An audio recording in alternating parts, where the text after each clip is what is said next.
Gracias. Bueno, terminamos la semana. Vamos hoy a Mérida, a Yucatán. Vamos a reunirnos con 8 gobernadores para firmar un convenio y mejorar el sistema de salud pública en estos 8 estados. Desde luego es un plan general que incluye a las 32 entidades federativas del país, es decir, es para todo México el mejorar el sistema de salud pública, pero vamos a hacerlo paulatinamente para hacerlo bien, que realmente haya un cambio por la situación tan lamentable en que se encuentra el sistema de salud pública en la actualidad. Vamos a trabajar primero con 8 estados, se van a federalizar los servicios de salud en 8 estados, cada 6 meses se van a incorporar 8 estados más, de modo que este año es para 16 estados, el año próximo otros 16, y en 2 años vamos a tener un nuevo sistema de salud pública. El convenio significa que los estados trasladan los servicios de salud a la federación. Se va a hacer cargo la federación de todo el sistema de salud. Se integra todo el sistema de salud. Uno de los problemas actuales es la fragmentación, la desintegración del sistema de salud. Se los comentaba en una ocasión, tienen responsabilidad los estados, el gobierno federal, y en el gobierno federal la Secretaría de Salud, el ISSSTE y el Seguro Social. Y ahora lo que queremos es integrar los sistemas de salud y comenzar dando atención especial a la población que no tiene seguridad social, a los que no son derechohabientes. Estamos hablando de más de la mitad de la población que no tiene seguridad social,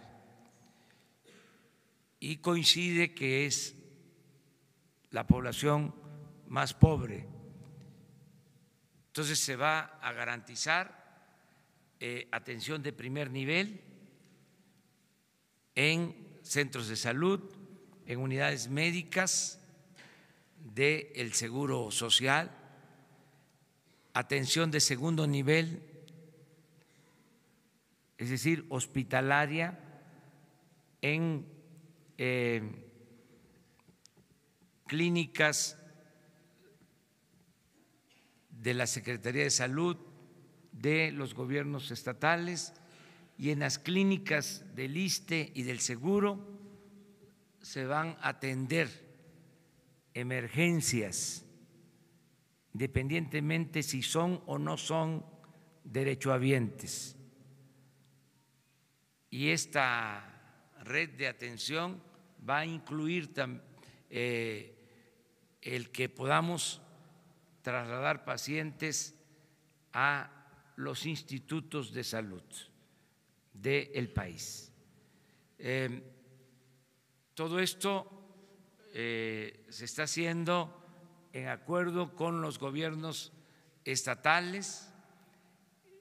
Estoy llamando a la participación, sé que vamos a contar con ellos, a los médicos, a enfermeras, a todo el personal del sector salud,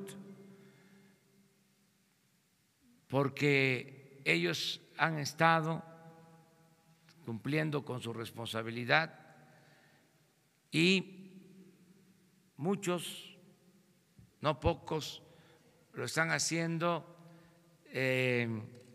como trabajadores eventuales por contrato, que es algo que también se va a regularizar paulatinamente, porque estamos hablando de alrededor de 80,000 trabajadores eventuales. Hay quienes trabajan por honorario, por contrato, desde hace 20 años. Vamos a regularizar la situación de estos trabajadores poco a poco, de acuerdo a la disponibilidad de recursos, pero la idea es mejorar el sistema de salud. Hay un fondo de salud de 90,000 millones de pesos que se va a emplear con este propósito. Para estos primeros 8 estados va a haber una inversión adicional de cerca de 25,000 millones de pesos. A los 6 meses, a mitad del año próximo, van a entrar 8 estados más y se les va a destinar una cantidad similar. Mientras estamos trabajando en el plan modelo en 8 estados del sureste, se va a continuar dando el servicio como siempre en el resto del país, pero estamos conscientes de que no se está dando un buen servicio de salud. Por eso esta intervención. Quería informarles para que se sepa que vamos a atender este problema que le preocupa mucho a la gente. Nada más les doy el dato. Cuando se hizo la última consulta sobre los programas prioritarios, el programa que obtuvo más votación fue el de mejorar los servicios de salud. Le ganó incluso al programa de pensión a adultos mayores, que siempre era el programa mejor evaluado, el que tiene más aceptación en la población a nivel nacional. Ahora, por la situación en que están los servicios de salud, la gente desea, está demandando que se mejoren los servicios de salud. El propósito es que haya atención médica, medicamentos gratuitos. Es muy triste lo que está sucediendo en centros de salud con los enfermos, en hospitales. La gente no tiene para comprar la medicina, no hay abasto de medicamentos y tenemos que resolver esto. No podemos hablar de derechos humanos si no garantizamos el derecho a la salud, el derecho a la vida. Por eso vamos a atender este asunto. Ese es el propósito del encuentro del día de hoy. en Mérida, Yucatán. Hacemos una gira por el sureste, empezamos en Mérida, vamos a estar también en Ciudad del Carmen, Campeche, para presentar el plan de producción de petróleo y vamos a estar el domingo, inicia la construcción del Tren Maya en Palenque, Chiapas. Ese es el programa. Eso es lo que puedo yo informarles y ahora les escucho a ustedes. Empezamos. Buen día, señor presidente. Carlos Montesinos de la Hoguera. Sobre el programa de salud, dos cuestiones. Primero, con esta implementación, con esta federalización, ¿significa el final ya del Seguro Popular, al que usted ha criticado en el pasado? Y segundo, hace unos días el gobernador Enrique Alfaro de Jalisco entregó el avión que era usado para el mandatario estatal a los servicios de salud del Estado para que fuera utilizado como ambulancia aérea. ¿Usted considera una medida así para la flotilla presidencial que usted también va a vender? Gracias. Sí, bueno, en el primer caso sobre el sistema de salud actual, el llamado Seguro Popular, es evidente que no ha funcionado, que ni es seguro ni es popular y va a ser sustituido por un sistema de salud pública que garantice atención médica de calidad y medicamentos gratuitos. Es un nuevo plan de salud, pero esta sustitución se va a ir dando poco a poco, es un proceso. Los que tienen este seguro popular, aún no siendo atendidos como merecen, van a seguir incorporados al programa, es decir, no se quedan sin atención médica. Continúa el programa hasta que entre en funciones el nuevo plan de salud. Acerca de utilizar los helicópteros o aviones de ambulancia, ya lo hemos dicho, son los únicos aviones y helicópteros que van a quedar en el gobierno, los que se utilicen para la seguridad pública, los que se utilicen para ambulancias, en el caso de salud, y los que tengan que ver con la atención de desastres,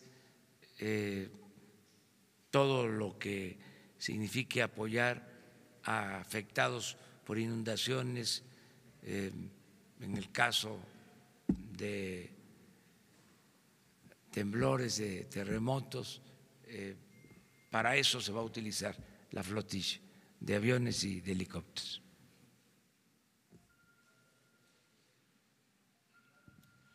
Gracias. Buenos días, presidente. Horacio Jiménez del Universal. Me gustaría hacerle tres preguntas. Su opinión sobre este acuerdo o este decreto que publicó el mandatario de Chiapas, Manuel Velasco, en el que se aprueba 16 años escolta para él y su familia. En segunda, también me gustaría preguntarle su opinión sobre estos diplomáticos que se están quejando que les reducieron el sueldo y no les está alcanzando para tener pues una vida decorosa en los países en los que están destacados. Y también en este nuevo sistema de salud que usted está planteando, también entrarían los esquemas de Pemex y de las Fuerzas Armadas para ingresar a este nuevo sistema. ¿Y cómo se llamaría este nuevo sistema de salud que usted está planteando? Gracias. Bueno, no tengo información sobre lo de Chiapas, es un asunto del Estado. Creo que, de ser cierto, es un exceso que no debe de permitirse. Sin embargo, eso corresponde al gobierno de Chiapas, al gobierno libre, soberano de Chiapas. Mi opinión en lo personal es que no deben de haber privilegios, que se tienen que acabar con los tratos especiales a los funcionarios. Acerca de los sueldos, pues es una ley que se aprobó en la Cámara de Diputados, la aprobó el Poder Legislativo y hay que respetarla. Y también yo sostengo que debe de haber austeridad republicana. No puede haber gobierno rico con pueblo pobre. No es posible que, habiendo tantas necesidades, los altos funcionarios públicos ganen tanto. Y si no les alcanza, con todo respeto, el que gana 80, 100 mil pesos mensuales, pues habrá otros que sí quieran trabajar por ese sueldo, que no es poco, ya lo hemos dicho aquí. Los que tienen maestría, doctorados, hasta eméritos en las universidades, ganan 80, 100 mil pesos. Los académicos de más alto rango. Y no hay comparación, porque el servicio público es eso, es tener la oportunidad de servir.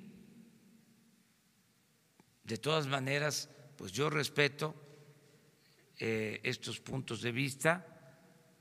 A veces dicen de que es que de esa manera se evita la corrupción. Pues no, no es un argumento de peso. O que se perderían talentos. Hay mucha gente talentosa que no está ganando esos sueldos. Pero pues somos libres, y qué bueno que se está ventilando todo este asunto. A mí me importa mucho el que podamos otorgar 300,000 becas a estudiantes pobres de universidades, de 2,400 pesos mensuales por beca.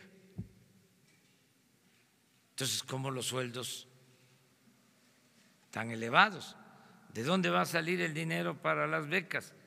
Pues del ajuste que estamos haciendo al presupuesto. Eso es lo que se debe de ir entendiendo poco a poco, ¿no? Me preguntaste otra cosa. Perdón, lo de Pemex. Sí. Pemex y Fuerzas Armadas. Sí, van a incluirse, pero de manera solidaria, sobre todo en casos de emergencia. Ahí la atención es universal, la atención a la salud.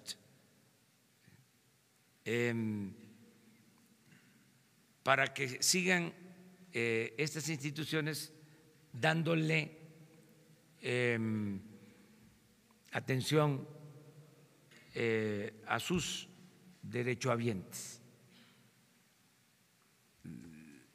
El sistema nuevo va a incluir en lo básico a quienes no tienen seguridad social, y vamos también a mejorar los servicios del ISSSTE, del seguro. Es muy bueno el sistema de salud de las Fuerzas Armadas, va a mejorar el sistema de salud en Pemex. Estamos trabajando en eso, pero lo que más ahora nos preocupa es la gente que no tiene seguridad social. No quiere decir que los que tienen seguridad social tengan resuelto el problema. Por ejemplo, hay muchos que se inscriben en el seguro, los afilian, los inscriben al seguro los empresarios, por ejemplo, en la industria de la construcción, y terminan las obras y ya se quedan sin la seguridad social. Eso suele pasar. Entonces, a los que tienen seguridad social temporal, vamos a decir, transitoria, garantizarles que van a tener atención médica siempre buena, de calidad y gratuita, que no haya problema para nadie. Vamos a ver, puede ser salud y bienestar. La palabra bienestar va a ser el distintivo del nuevo gobierno. ¿Qué es bienestar? Es, como su nombre lo indica, estar bien.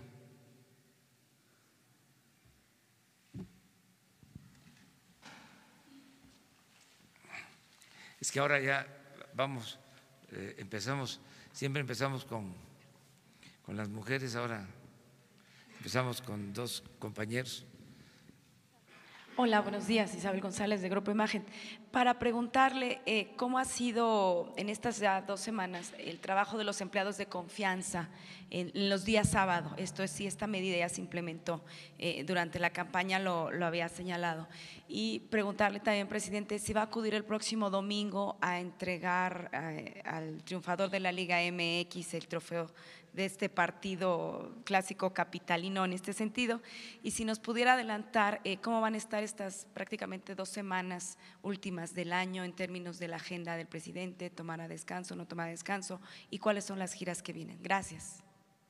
Bueno, están participando todos los servidores públicos de confianza, como se les conoce, todos los días. Hoy, claro que es día de labores, pero desde antes de las 6 de la mañana estaba en la reunión la secretaria de Gobernación, el secretario de Seguridad Pública, el secretario de la Defensa, el secretario de Marina, ahí llevo 4, el secretario de Turismo, 5, el secretario de Comunicaciones y Transportes, 6, el secretario de Relaciones Exteriores, 7, no quiero que se me escape ninguno. Bueno, esos 7, más subsecretarios,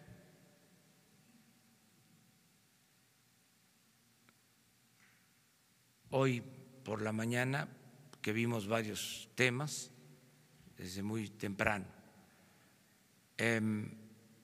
Mañana pues me acompañan los que tienen que ver con el sector energético. Bueno, hoy el secretario de Salud, el director del ISSSTE, el director del Seguro, mañana los del sector energético, el domingo va a Comunicaciones, va a Turismo y otros funcionarios. Estamos trabajando todos los días. No calentó mucho el juego de ayer.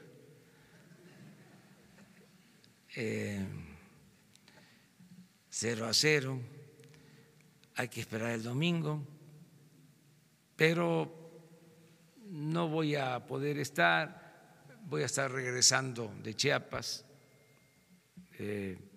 Deseo que la gente se siga divirtiendo y que gane el mejor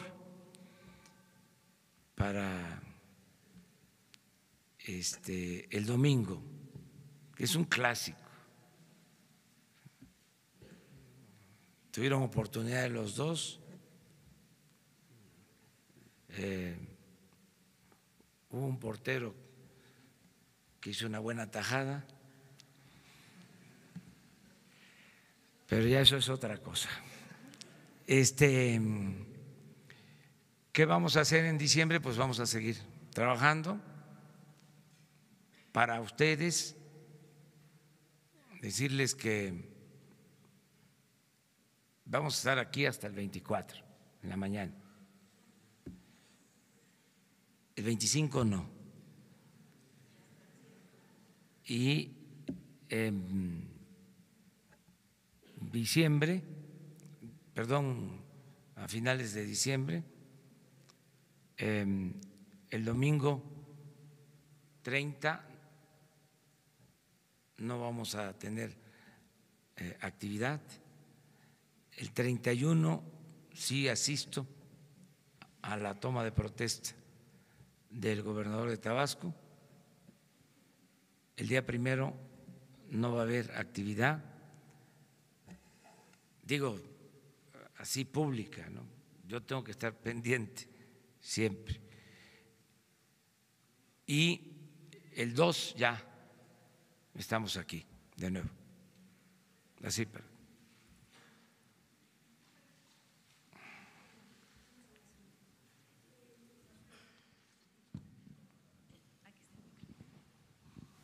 Buenos días, Nadia Sanders de México.com.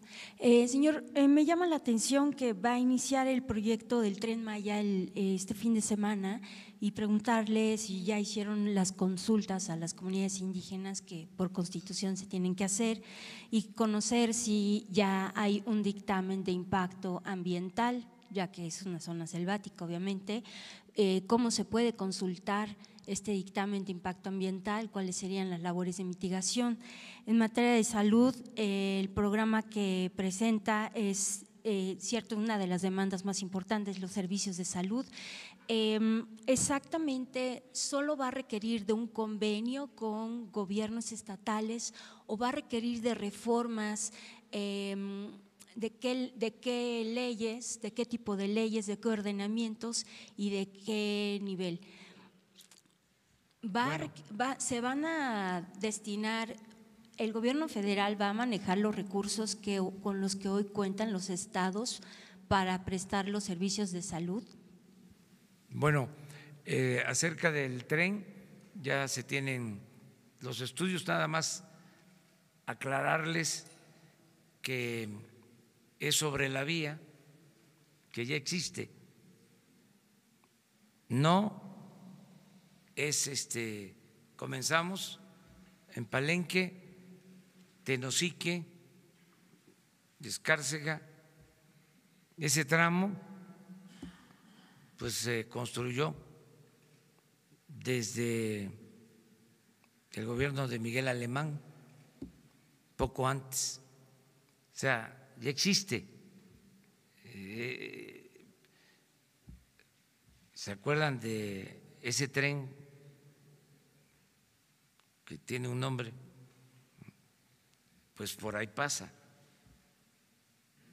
es el tren de carga, además que ahora esa vía, ese derecho de vía se va a utilizar para el Tren Maya. Acerca de el programa de salud, sí, los recursos, sí, pues es que es una vía en funciones, no se va a tirar un solo árbol, es en el terraplén de donde está la vía que se va a construir, básicamente. Los recursos que reciben ahora estos estados se van a federalizar, ese es el convenio, para integrar todo el sistema de salud. Y sí se van a necesitar cambios a las leyes, se tiene que llevar a cabo una reforma constitucional, se tiene que reformar el artículo 4 de la Constitución y leyes secundarias, pero eso lo vamos a hacer en el nuevo periodo de sesiones, o sea, para el año próximo, porque urge intervenir ya el sistema de salud y con el convenio, como es un acuerdo de las partes, no tenemos ningún problema legal para empezar ya con el plan. ¿Otra? Sí, ya se hizo la consulta general y si hace falta se hacen todas las consultas. Les digo, la gente quiere que se lleven a cabo estas obras. No, se va a licitar lo que se requiera, ahora es por administración, lo que inicia es Fonatur, pero se van a lanzar las licitaciones. A ver.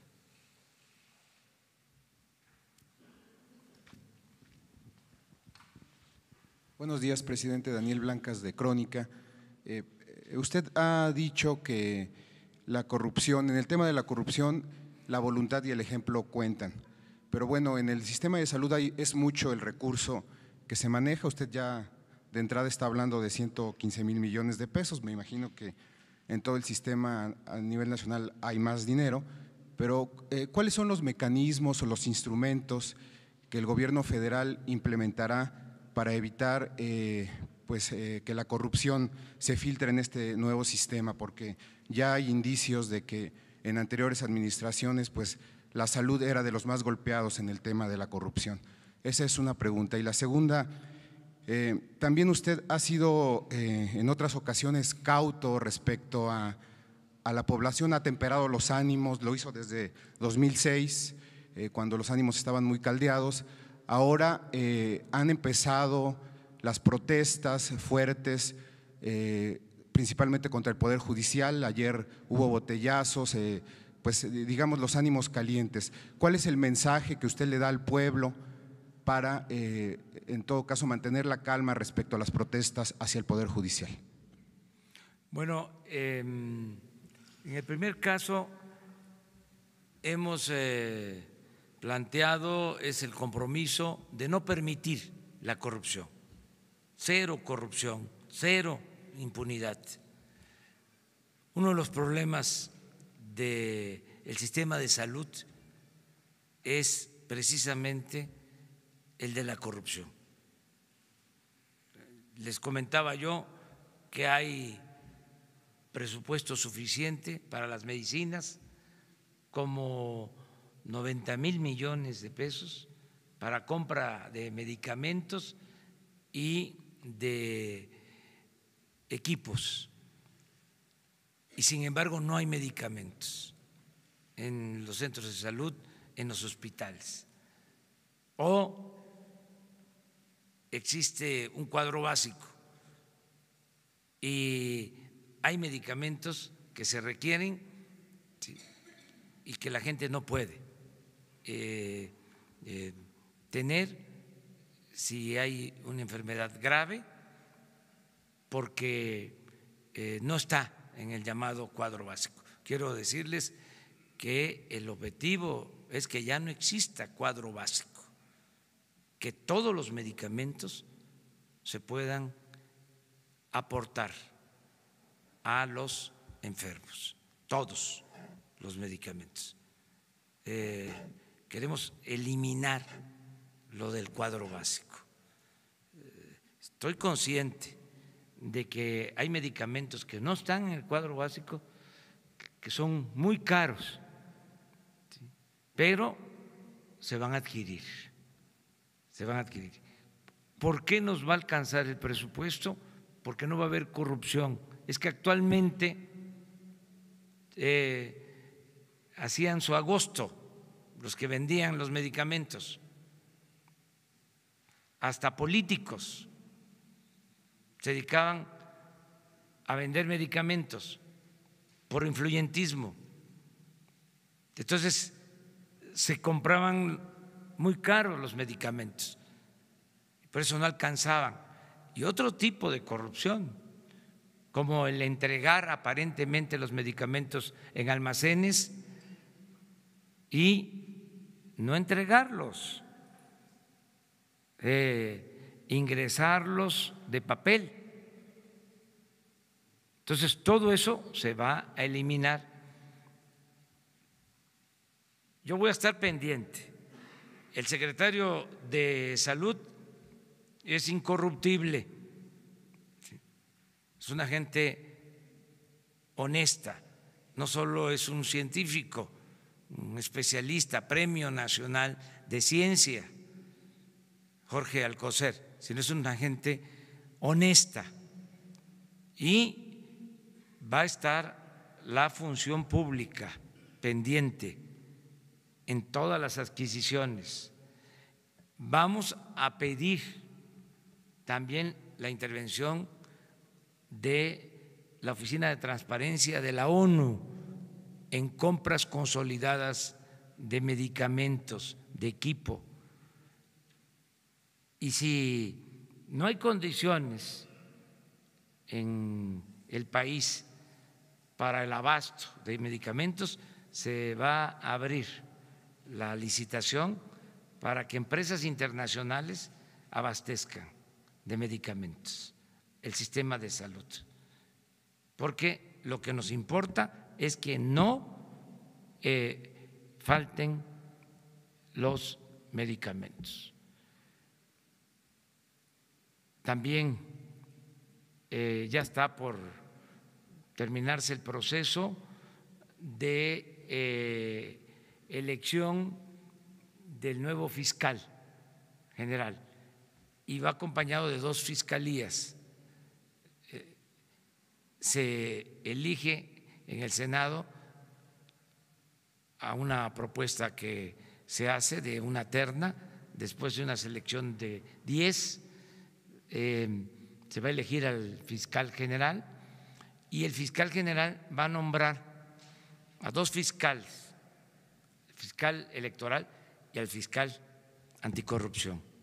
Y el propósito es eso, evitar la corrupción.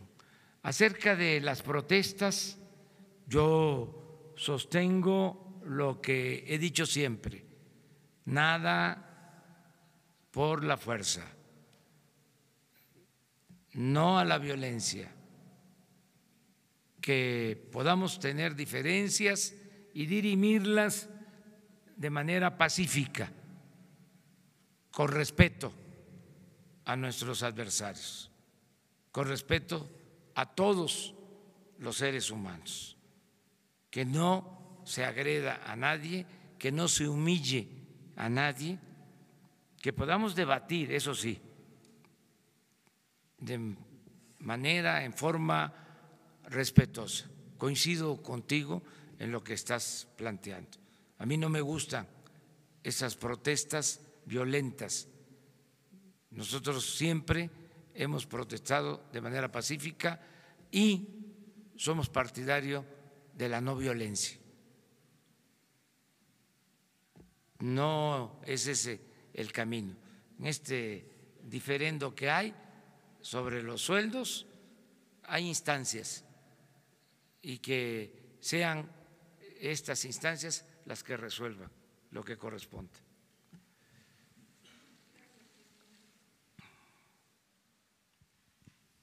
Buenos días, Nancy Rodríguez del sitio Oro Sólido en Redes. Retomando lo del tema de salud, señor presidente, ¿cómo va a enfrentar su gobierno al cártel de la comida chatarra en las escuelas? Se ha intentado en otras administraciones deshacerse de ellos y siguen vendiendo refrescos, papitas y bueno, pues esto ha provocado diabetes infantil, hipertensión infantil y obesidad en los niños mexicanos. ¿Cómo va a ser su gobierno, señor presidente? Gracias. Estos son temas que vamos a ventilar, que vamos a tratar entre todos los mexicanos. No vamos a ocultar nada y vamos a facilitar el diálogo y el debate sobre estos temas. Nosotros tenemos que cuidar la salud de los mexicanos y de manera especial la salud de los niños.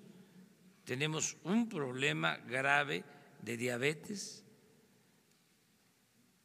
en el país y de enfermedades que tienen que ver, entre otras cosas, con los malos hábitos de alimentación. Entonces, todo esto se tiene que atender. Yo les recuerdo que fui electo con el apoyo de los ciudadanos. Me debo nada más al pueblo, es el soberano que respeto, es mi amo, el pueblo de México. Entonces, todo lo que afecte la salud se va a corregir. Desde luego, lo tenemos que hacer escuchando a todos, sin imposiciones, pero que entre todos decidamos qué es lo más conveniente en cuanto a esto.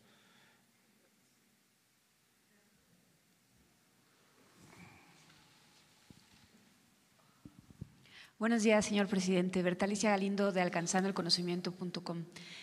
Presidente, yo quiero preguntarle un poquito en ese tema.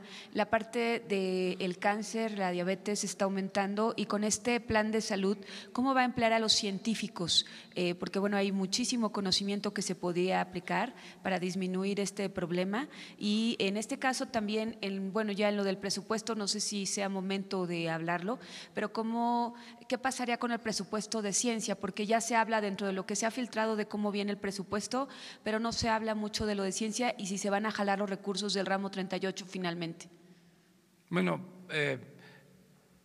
la salud va a tener presupuesto suficiente, va a tener más presupuesto la Secretaría de Salud, por esto que les estoy comentando, nada más va a haber un aumento de 50,000 millones adicional a lo que se autorizó el año pasado de este fondo que se va a utilizar. El seguro lo mismo, va a tener más presupuesto y el ISSSTE en general. Para la ciencia igual no vamos a dejar de invertir en todo lo que tiene que ver con innovación, con investigación científica y tecnológica y vincular, desde luego, la investigación a las necesidades de la gente, en este caso de la salud. Los centros de investigación pues van a tener todo nuestro apoyo. Estamos haciendo un reordenamiento del presupuesto, en algunos casos va a parecer que se reduce, pero es porque se está quitando todo aquello que no es básico, prioritario, indispensable. Se está quitando lo superfluo, lo que se usaba para otras cosas, para otros fines, y se está dando atención especial a lo verdaderamente prioritario.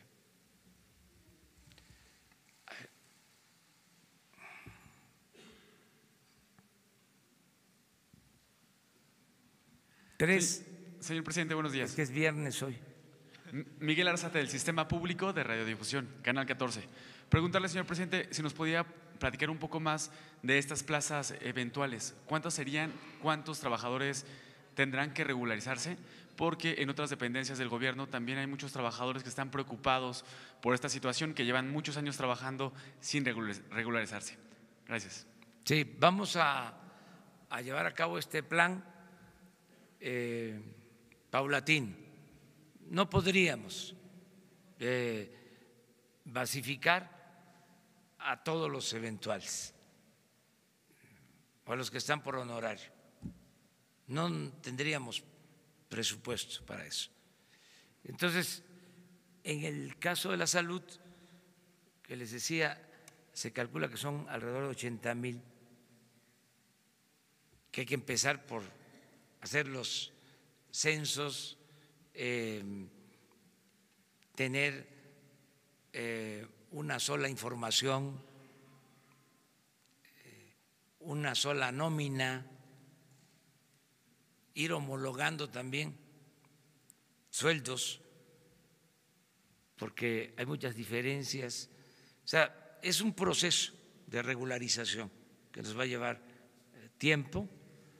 Vamos a atender esto en salud, pero igual sucede en el caso, en efecto, en la educación, por ejemplo, maestros federales, maestros estatales,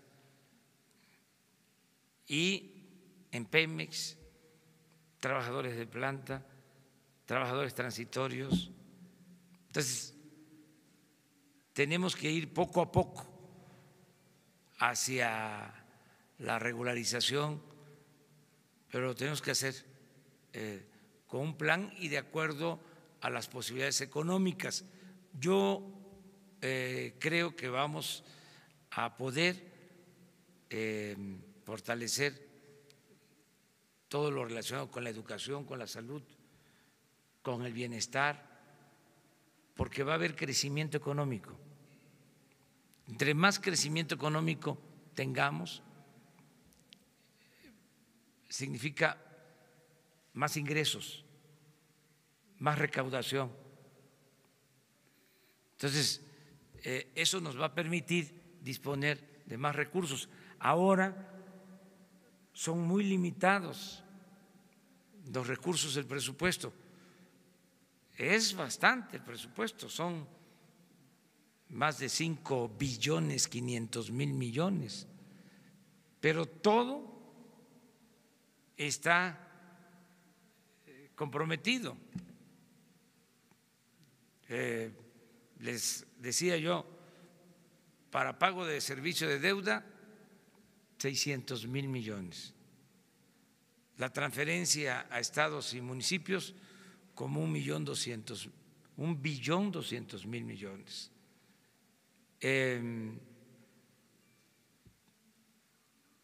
Pensiones y jubilaciones, 800,000 millones. Servicios personales, donde está la nómina, 1.300.000. Entonces, eso no puede dejarse de contemplar en el presupuesto. Entonces, lo que queda es una cantidad menor. Por ejemplo, si hablamos de un presupuesto de 5.500.000.000, el gasto de inversión es de alrededor de 600,000 millones, como el 10% del presupuesto general. Entonces estamos haciendo una reingeniería en el presupuesto para utilizar mejor lo que se tiene, de lo que se dispone. Yo estoy seguro que nos va a alcanzar el presupuesto, no vamos a tener problema este año y el año próximo. Estoy pensando que vamos a tener crecimiento económico y va a aumentar la recaudación. También vamos a corregir mucho la evasión fiscal. Imagínense cuánto se fuga por las facturas falsas, cuánta evasión, cuánta corrupción en las aduanas, cuánto significa la pérdida por el robo de combustibles de 50, 70 mil millones. Entonces, si tapamos todos esos hoyos, nos va a rendir el presupuesto. Pero además, obras que costaban 1,000 millones y las cobraban en 2,000 o en 3,000 por el tiempo que se llevaban, por las ampliaciones en los presupuestos. Estimaban una obra en una cantidad y terminaba costando 2, 3 veces más. Entonces, si corregimos todo eso, vamos a liberar muchos fondos para el desarrollo. Estoy optimista, creo que nos va a alcanzar. Ya mañana se presenta el presupuesto a las 5 de la tarde a la Cámara de Diputados y van contemplados los recursos para los programas que ofrecimos en la campaña. Todos, vamos a cumplir todos los compromisos que hicimos en la campaña.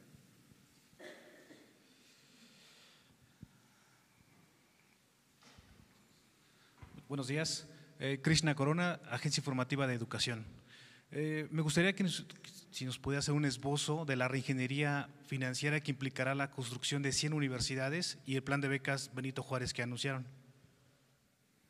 Bueno, las 100 universidades se están ya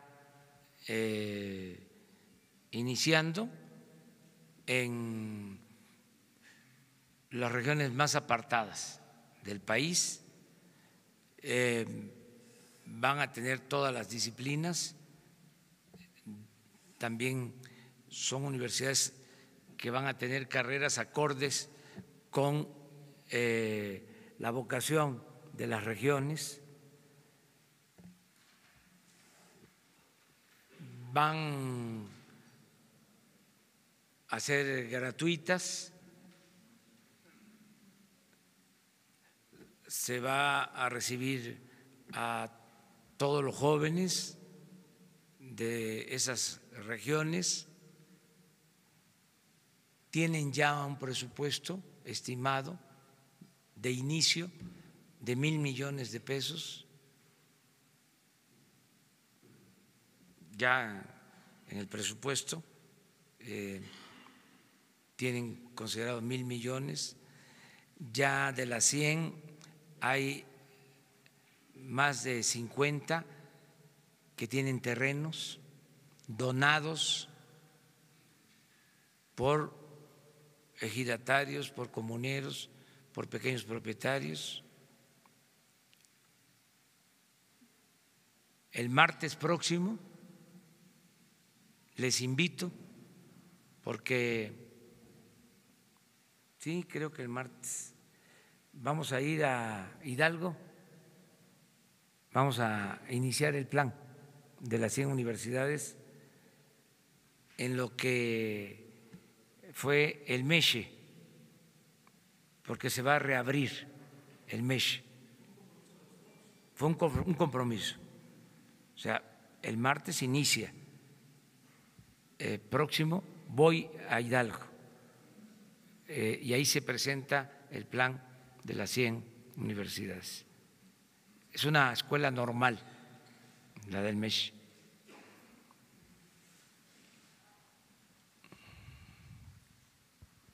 Buenos días, presidente. Carla Contreras, de Canal 11. Ante este anuncio de austeridad republicana, ¿en cuánto será necesario adelgazar el presupuesto en las dependencias federales? Y de ser así, que tenga el dato, ¿cuáles serían las dependencias donde se ha detectado que hay un exceso de personal y que tendría que haber un recorte? Y también, no sé si este programa que se está anunciando para el sector salud se podría aplicar también en el sector educativo, que el Estado asuma esta responsabilidad en las entidades donde haya pues una mayor afectación. Y por otro lado, pues ayer usted sostuvo una reunión con su gabinete, si nos pudiera enumerar pues alguna de las instrucciones que les dio en el arranque de este gobierno. Y finalmente, pues su opinión de su asistencia ayer al informe de labores del ministro presidente. ¿Cómo queda la relación entre el Ejecutivo y el Poder Judicial? Muchas gracias. Bueno, es buena la relación con los poderes. Existe polémica, hay puntos de vista diferentes en esto de los sueldos, pero se mantiene el compromiso, es nuestra convicción de respetar la independencia de los poderes. No tengo ningún problema de conciencia en ese sentido, porque creo que es necesario el que haya división, equilibrio de los poderes, que ya no exista el poder de los poderes, porque así ha sido casi siempre: 3 poderes, el legislativo, el judicial, el ejecutivo, pero el poder de los poderes, el ejecutivo. Los otros 2 poderes subordinados. Solo en la época de la República restaurada es que hubo división y equilibrio de poderes, y fueron 10 años. No, el porfiriato, como hasta los tiempos actuales, le daban la razón al presidente antes de que abriera la boca.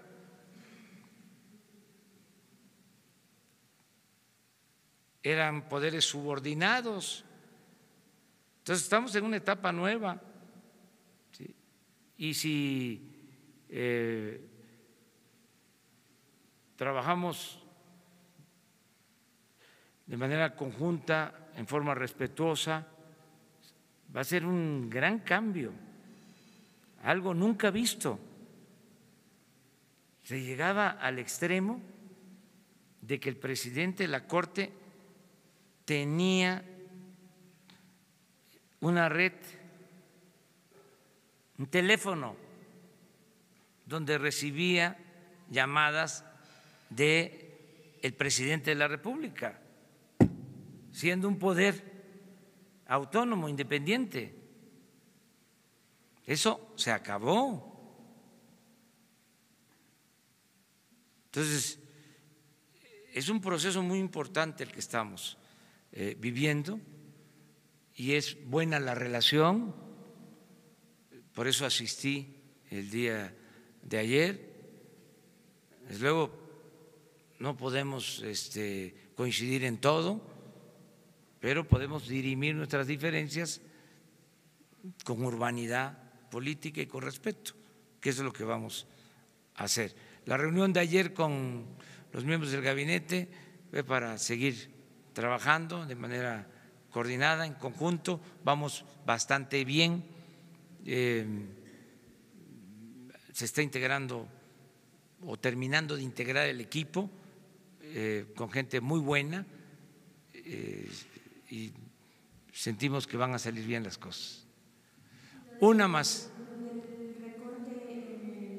Federal, presidente, las principales dependencias en donde… Casi todas en ajustes, sobre todo en lo que tiene que ver con estructuras administrativas duplicadas, oficinas no necesarias. Por ejemplo, ya no va a haber oficinas en el extranjero, oficinas del gobierno. Había un programa que se llama ProMéxico, o se llamaba ProMéxico. Tenía 60 oficinas en 60 ciudades del mundo y otras dependencias que también tenían oficinas en el extranjero. Ahora nada más van a estar, desde luego, las embajadas y los consulados. Y todo el gobierno está haciendo un esfuerzo, considerando que la austeridad no es un asunto administrativo, lo he dicho siempre, es un asunto de principios. Ayer la licenciada Olga Sánchez Cordero, por ejemplo, presentó su informe, 30% menos en gastos de estructura y de mantenimiento y operación de la Secretaría de Gobernación. Bueno, el ejemplo, porque hay que destacarlo, hubo un tiempo en que se cuestionaba mucho a los diputados, a los senadores, todavía, pero eran clientes, diputados y senadores, el Poder Legislativo. Yo nunca vi eso tan apegado a la realidad, porque se olvidaba, ¿no?, lo que hacían los de mero arriba. O sea, no me gusta lo de los chivos expiatorios, no lo tolero. Eso de que no se hable de los machuchones, que no pierdan ni siquiera su respetabilidad y se le cargue, ¿no?, la mano a los de más abajo. Pero ¿qué podemos destacar ahora de las cámaras como algo bueno? ¿Saben cuánto es la disminución del presupuesto en la Cámara de Senadores, en la Cámara de Diputados? 20% en términos reales. Eso es algo extraordinario, lo tengo que reconocer. Más que ellos no lo dicen, deberían de estarlo informando.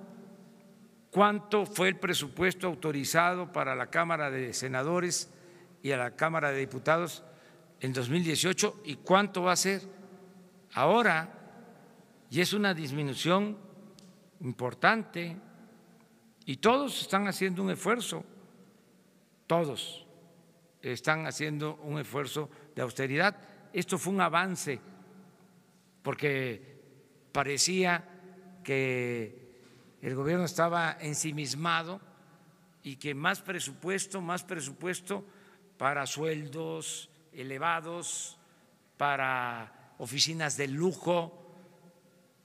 Todavía hay oficinas en Paseo de la Reforma, hay oficinas para atender a los pobres de lujo que ¿cuándo va a llegar un pobre, una gente indígena, digo, un indígena, ¿sí?, una gente humilde, una oficina? ¿Sí? Y ahí están los servidores públicos para atender la pobreza. O la salud, edificios lujosísimos, pues ahí se va todo el dinero, por eso no hay para las medicinas en los hospitales. Entonces todo esto va a terminar. Uno más. A ver, ella. Presidente, buenos días, Michelle Mejía de Multimedios. Preguntarle sobre este conflicto en la Universidad de la Ciudad de México. Ayer en entrevista el rector dijo que un grupo de profesores con fines políticos quieren tomar la universidad y además quieren descarrilar el proyecto académico de esta casa de estudios que usted creó. Y por otra parte, también su opinión sobre este conflicto también en la máxima casa de estudios, esto que se viene dando desde septiembre. Hay ahorita también un conflicto en la Prepa 2. Ya durante el periodo de transición usted tuvo un acercamiento con el rector, pero ¿cómo intervenir desde el gobierno, obviamente sin afectar la autonomía de estas dos casas de estudio? Gracias. Pues estando pendiente, apoyando a las autoridades universitarias y respetando la autonomía. Yo creo que en los centros de estudio de nivel superior, en las universidades, pues hay mucho talento, hay mucha inteligencia y se llega a acuerdos siempre. No hace falta el tutelaje externo. Yo he venido observando lo del conflicto en la UNAM y siento que se ha estado manejando bien por parte de las autoridades universitarias, y también los jóvenes se acuerdan de que se pensó de que los jóvenes iban a levantarse en contra de las autoridades universitarias por estos lamentables hechos de porrismo. Muchos apostaron a eso y los jóvenes sí participaron, protestaron, pero no se dejaron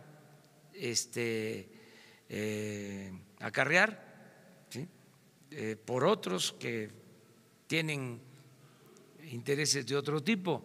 Entonces hay mucha madurez, hay mucha responsabilidad en la universidad. Yo recuerdo que en el conflicto pasado de la Universidad de la Ciudad de México, que estaba muy difícil, los mismos muchachos con los estudiantes encontraron la salida. Ellos eligieron a un rector, al filósofo Enrique Dussel, extraordinario filósofo, uno de los mejores filósofos de México y del mundo, un hombre mayor, y él llegó a la universidad por consenso. O sea, los jóvenes y los maestros apoyaron a Enrique, hizo una muy buena labor. Entonces, ¿qué les recomendaría con todo respeto? Ahora que busquen a Enrique, que lo consulten, que lo tomen en cuenta. Es una gente de primera, y así hay otros maestros que de mucho respeto, ¿no?, para los alumnos y para todos. No creo, mire, ya la gente despertó por completo. El pueblo de México está muy avispado, están más informados de lo que imaginamos, más conscientes, politizados. De veras, es un fenómeno. Nunca en la historia del país había existido tanta gente consciente como ahora en el país. Es una bendición esto. Estamos hablando de millones de mexicanos conscientes. Es un revés para los que pensaban que el pueblo era tonto. Tonto es el que piensa que el pueblo es tonto. La gente está muy a la altura de las circunstancias. Bueno, conmigo ya expliqué lo que pasó el día primero. Este joven que se acerca y me dice no tienes derecho a fallar, y eso me lo repiten, y yo creo que no les genera mucha duda mi comportamiento, pero de todas maneras están ahí pendientes, que no nos vayamos a desviar, que se resistan todas las tentaciones del poder, porque el poder es una tentación, atonta a los inteligentes y a los tontos los vuelve locos cuando no hay principios, cuando no hay ideales, y la gente sabe eso y está pendiente de todo. Entonces, más en las universidades. Pero eso también, lo de la reforma educativa. Los maestros,